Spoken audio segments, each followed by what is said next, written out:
Olá, alunos de Semântica da Língua Portuguesa. Hoje estamos aqui para conversar sobre a aula 2, que é intitulada Ambiguidades, Polissemia e Homonímia. Os objetivos de aprendizagem dessa aula são dois. O primeiro é o seguinte: saber distinguir a polissemia da homonímia. E o segundo é conscientizar-se de que a ambiguidade deve ser usada como um instrumento a favor da produção textual, seja ela falada, sinalizada ou escrita. Então vamos lá. E os autores já colocam o seguinte: na produção do texto escrito, nós nos preocupamos muito mais com o que as palavras significam. As mesmas palavras que antes eram tão simples no texto oral ou no texto sinalizado, quando necessário organizá-las na produção escrita, começam às vezes a nos parecer mais complicadas, mais traiçoeiras. E o fato é que as palavras são as mesmas, mas os contextos de produção e interpretação textual são diferentes. Em algumas ocasiões, até muito diferentes. Mas por que as palavras podem se comportar assim? E aí fica esse questionamento para a gente refletir e, obviamente, que nós já sabemos, né? Que o momento da fala, ele é muito diverso, muito distinto do momento da produção do texto escrito, né? Então, há realmente uma cobrança maior nesse momento de produzir, né, o texto escrito. E em relação, né, ao texto escrito e à ambiguidade, que é o tema da nossa aula, a gente pode já começar falando o seguinte, que a ambiguidade é uma característica da língua. Simples assim. A monossemia, essa ideia de um significado único, né, é algo muito raro em uma língua natural. Ela é uma propriedade muito comum, né, em línguas artificiais, como de programas de computadores, onde algo não pode significar mais né, de uma coisa, digamos assim, não pode ter mais de uma significação, porque senão pode gerar imensos problemas. Os autores trouxeram o exemplo da palavra saque, né, programada em um caixa eletrônico, por exemplo. Essa linguagem, né, de programa de computadores, ela não pode permitir mais de uma possibilidade de compreensão para não causar nenhum tipo de problema. Agora, na língua natural, né, nós sabemos que essa ambiguidade ela é muito comum. Então, se as palavras tivessem apenas um significado, né, numa língua natural, nós teríamos que aprender que adquirir um número muito maior de palavras para nos expressarmos adequadamente. E quanto mais nós usamos uma palavra, maior é a tendência dela se tornar polissêmica ou homônima, né? Pois o mundo muda constantemente. A ambiguidade ela precisa ser reduzida ao menor nível possível, perdão, é um R menor, em determinados textos. Os textos instrucionais, acadêmicos, você precisa, né, realmente reduzir para não causar um problema. Mas já temos outros textos que vão explorar bastante a ambiguidade, né? Textos onde predomina aí uma certa criatividade, tal como as propagandas, entre outros. E aí, os autores falam sobre as diversas ambiguidades que existem, né? E que nós precisamos compreender que ela é dividida em três tipos: a fonológica, a sintática e a semântica. A fonológica ela é resultante de determinadas sequências sonoras que, como coincidem na fala, podem levar a outros sentidos. Por exemplo, na maior parte do Brasil, o R final ele não é pronunciado, né? Então, em expressões como vou-me já e a forma popular, a coloquial, né? Vou-me já, acaba sendo foneticamente ambíguas porque são pronunciadas da mesma forma.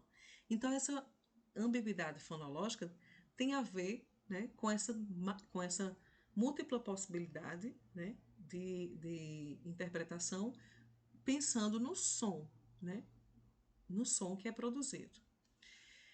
A ambiguidade sintática é resultante de estruturas sintáticas que podem ser interpretadas de mais de uma forma. Por exemplo, na frase João viu a moça com o binóculo, nós temos uma ambiguidade sintática que nos permite, né, ficar aí numa certa dúvida. Ele viu a moça porque usando um binóculo, ele estava usando o binóculo e, né, com o binóculo ele viu essa moça, ou ele viu essa moça que estava com o binóculo, né, usando ou portando ali um binóculo. Nós de fato não sabemos. A sintática, né, é essa estrutura que nós vemos.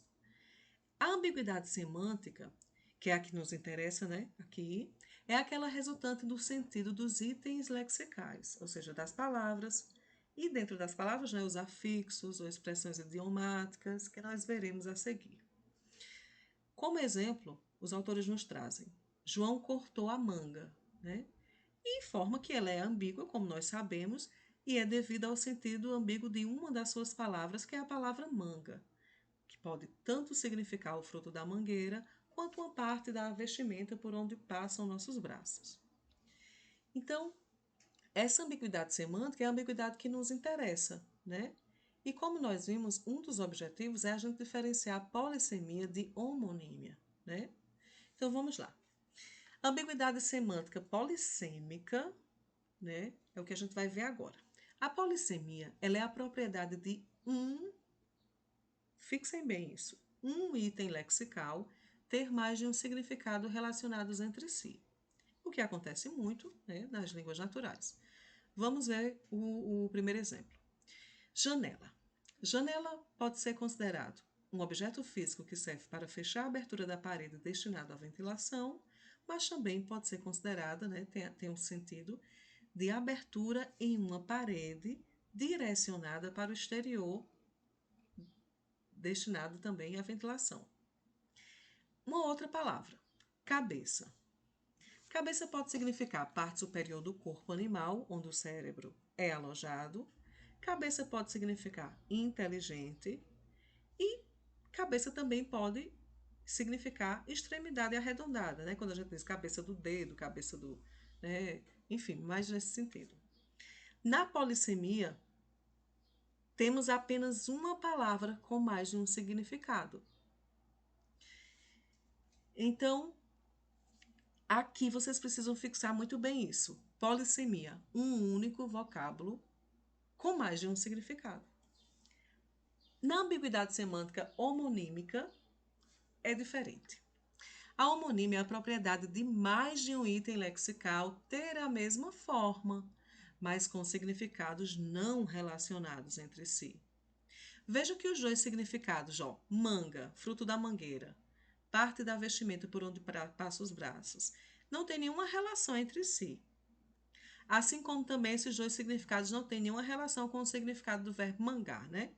É a forma também popular coloquial, né? Da terceira pessoa do presente do indicativo, como no exemplo Maria Manga de João. Se os três significados não têm nenhuma relação entre si, então dizemos que temos, nesse caso, três palavras diferentes, mas que apresentam a mesma forma. Nesse caso específico, a mesma forma fonológica e a mesma forma gráfica, né? Que é a homonímia perfeita.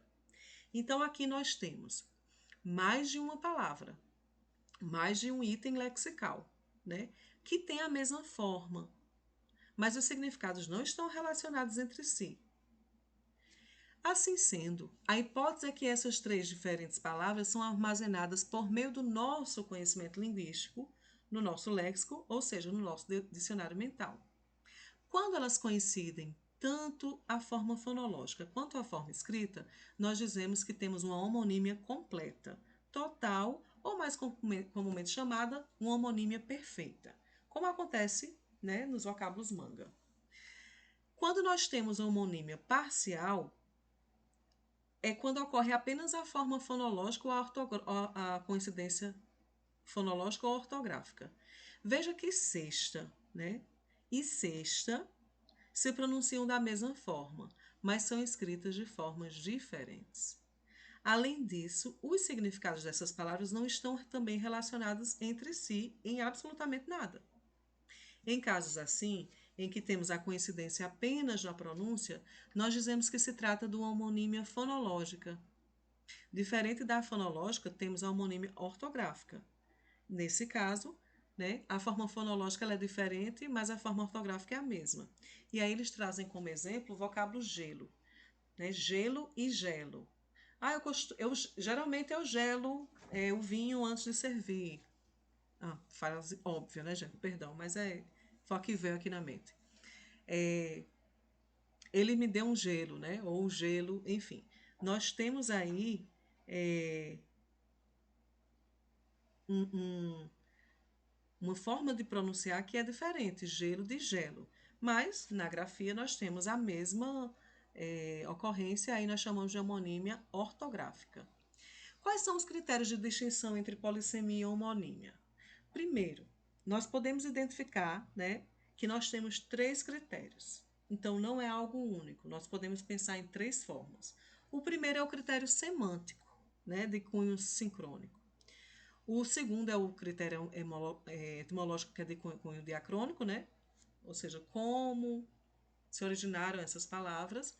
E o terceiro é de cunho morfossintático. Vamos falar sobre o critério semântico. O critério semântico é aquele por meio do qual nós verificamos a existência ou não de relação entre significados.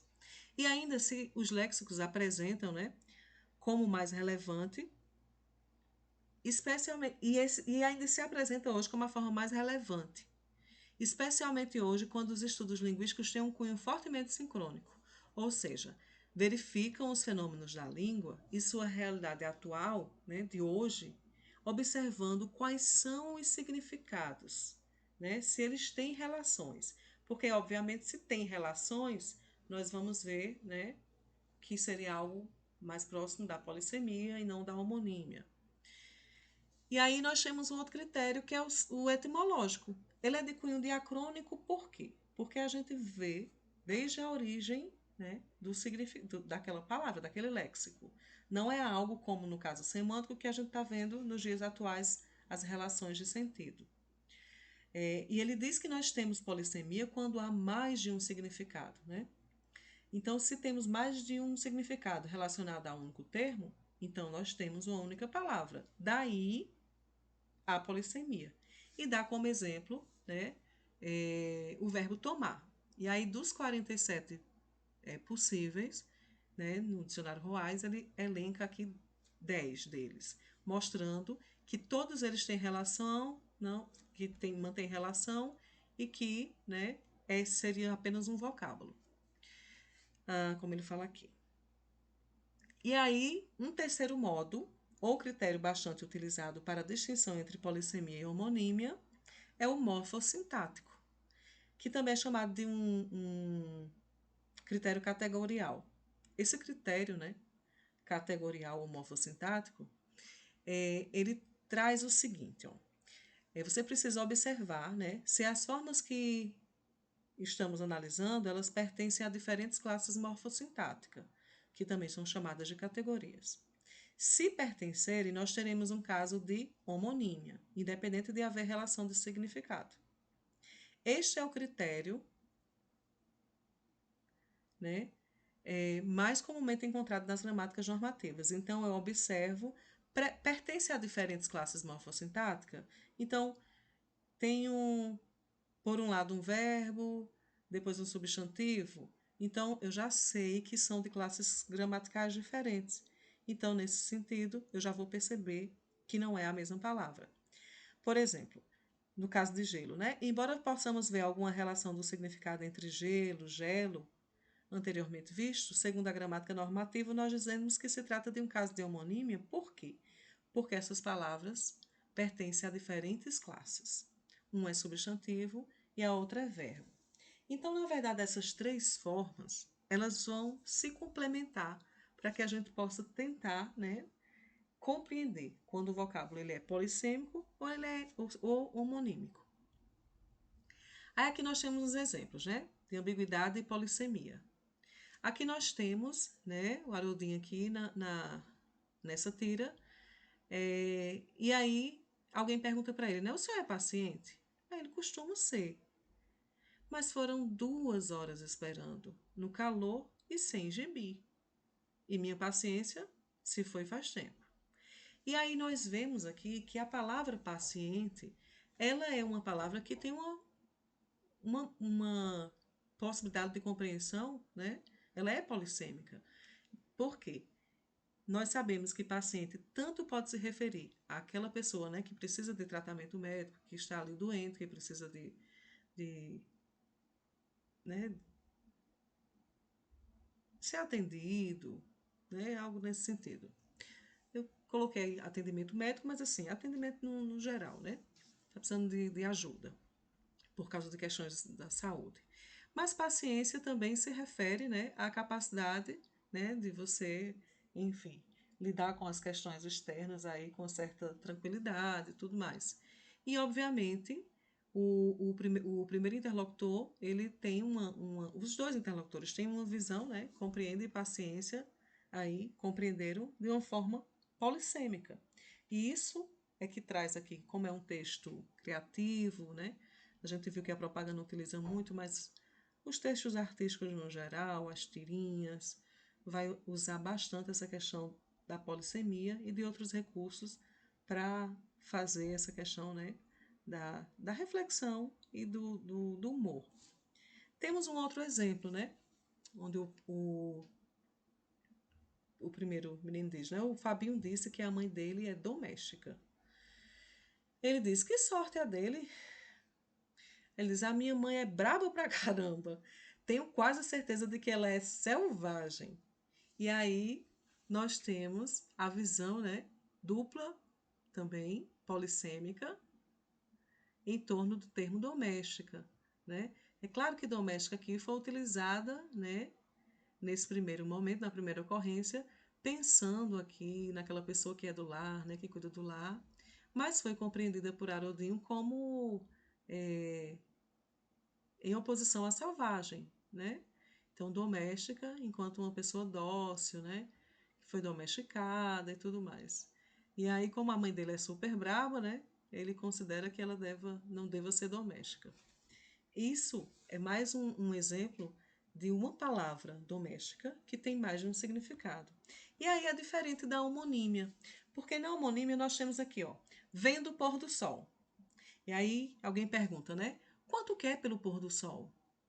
Aí ele responde: não está à venda, eu estou vendo o pôr do sol. Aproveite para ver também. E aí a gente vê que a ideia, né, do verbo vender ou ver proporcionou a conjugação, né, na primeira pessoa do singular, proporcionou essa ambiguidade. No entanto, nós sabemos que ver é um verbo e vender é outro. Então, esse vendo tem uma dupla possibilidade de entendimento, mas não é polissêmico. Não é porque é uma palavra que tem mais de um significado, é porque aquele é homônimo. Então, ver e vender, conjugada na primeira pessoa, né? Do singular, fica vendo. E esse vendo, como é homonímico, uma homonímia perfeita, né? Tanto igual na escrita quanto na pronúncia, ele vai gerar essa ambiguidade. Não pela polissemia, mas pela homonímia. Aqui também, né? Adoramos cestas. Aí tem lá cestinho, o cestinho, né? A cesta. Adoramos cestas, né? O descanso. Aí adoramos cestas, né? A questão do dia mesmo, né? E associada à ideia de lazer no final, já o final lá da semana. Então, nós fizemos aqui que são palavras homônimas no homônimas não perfeitas, né? Apenas aqui na questão fonética. Mas na escrita não, na grafia não. Mas é justamente o uso dessas três palavras que vai fazer com que o escritor atinja o seu objetivo, né? De brincar com essa ambiguidade. Mas nós vemos que é claramente três vocábulos diferentes, por isso homonímia e não polissemia. Os autores são muito tranquilos, né, muito honestos em nos lembrar que nem sempre é possível fazer essa diferenciação de uma forma muito simples, né? Tudo na ciência da linguagem e na semântica, às vezes, por ter correntes diferentes, distintas, tal, e a compreensão é sempre algo que está se renovando, né? Nós estamos sempre tendo novos conhecimentos. Então, a ciência que está sempre, como todas as outras, né, se renovando, muitas vezes pode ser que surja, sim, dificuldades de compreensão, né? Nem sempre vai ser fácil você observar o que é um vocábulo polissêmico ou homônimo, mas assim, de uma forma geral, essas três possibilidades vão ajudar muito, né? No entanto, se você for fazer um estudo mais aprofundado da semântica e tudo mais, assim como de qualquer outra ciência, você vai observar que nós temos formas distintas de compreender, né, a linguagem e alguns dos seus fenômenos, como fenômenos da polissemia e da homonímia. No entanto, vale a pena, né, dar uma olhada no material que é sugerido aí pelos autores, né, no final das aulas. São referências que realmente podem nos ajudar a compreender um pouquinho mais, né, e a pesquisar, né, mais e mais sobre esses mistérios, esses enigmas aí. Mas aí, de uma forma geral, né, é essa a diferença entre polissemia e homonímia, e obviamente aqui na disciplina nós vamos trabalhar com com esse nível de profundidade, sabendo que tem muito ainda para se compreender sobre o assunto e que a aula também é um convite a todos os leitores, né, a ampliar através das leituras que são indicadas. Por hoje é só e a gente se encontra aí na nossa próxima aula.